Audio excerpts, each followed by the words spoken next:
Home Ministry writes to West Bengal government, international treaties are legally binding on Indian state. Tells state to not act as an impediment and allow free movement of goods to Bangladesh and Bhutan. So the Home Ministry is reminding West Bengal government of how the international treaties are binding on the Indian states as well. Let's go across to Nikunj, our editor internal security, is joining us with more details. Another issue, in fact, between the center and the state. This has been continuing. Well, Swati, on this, I would say that the government of West Bengal must adhere to Ministry of Home Affairs, because this is not something that is your internal matter, and this is something that Cabinet Secretary, Home Secretary, and the Prime Minister's office have been repeatedly cautioning West Bengal about, that there are international commitments as far as our smaller neighbors, Bhutan, Bangladesh, and others, their supplies are concerned, and supplies of essential goods is concerned. And these are internationally binding treaties, and government of West Bengal has to actually facilitate the movement of these trucks and not stop them, as it is happening on the border, according to the Home Secretary's letter to the Chief Secretary of West Bengal. So this is, you can have your political slugfest, difference between center and state, you can have your administrative quarrels, but internationally you cannot besmirch the reputation of the country.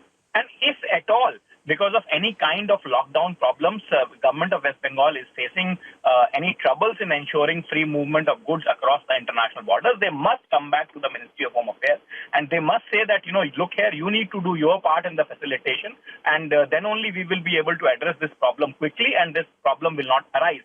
But not communicating, resulting into piling up of goods at the borders, trucks not going into those countries suffering because of that, certainly does not look well on a country of India's size and India's stature. And internationally, you are duty bound to obligate on your all treaties, and it would be extremely unfortunate if any kind of internal fights come to a point where international community or the nations in our neighborhood start to suffer because of that. So this is something that the West Bengal government must take heed to quickly. And if, as I said, if there is any facilitation issues, then the government of India must be contacted and told that, look here, this is not a problem created by us, but it is the border checkposts or the lockdown problems that additional manpower or wherewithal is required, and the government of India must assist us. Unless the government of India does so, this problem cannot be resolved. So, but the communication is a must, and the neighboring countries should not suffer at any cost, and that, I think, is also the gist of the communication that the Home Secretary has written to the Chief Secretary of West Bengal. And this is not, as I said, this is not for the first time that Home Secretary has shot off a letter.